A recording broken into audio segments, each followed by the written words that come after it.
er raus? Erzähl mir nicht. Ja, aber du, der kann Ist doch scheißegal, der hat mich angerufen, Ja. der war nett, der Mann. Und Der hat was gesagt, wollen wollen Sie Sie mitmachen? Wir machen Bei was denn? Bei Musik, Schlager, deutscher Schlager, also Musik, was ich gut finde, ob dem WDR 4 läuft, ob dem WDR 2, weil ich das höre, öfters höre oder nicht öfters, hatte man ein paar Melodien, Eros Ramazzotti, Helene Fischer, war das ganze Ja, und Programm. was soll das jetzt? Was hat das für einen Sinn?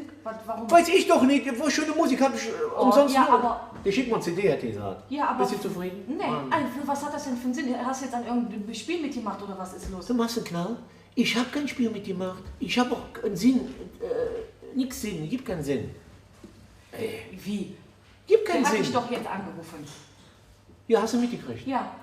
Aber aus welchem Grund? Der hat doch gesagt, hallo, ich bin der und. Ja, Warum? der ist der sowieso und der hat gesagt, wir machen eine Umfrage, ob ich Zeit hätte, 10 Minuten, können wir ein paar Titel machen und ob ich mitspiele. So, ganz einfach. Also ein Spiel oder was?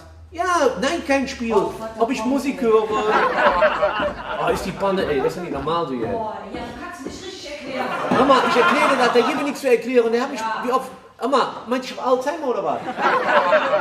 Ja, mach es gut, schwing der Rot.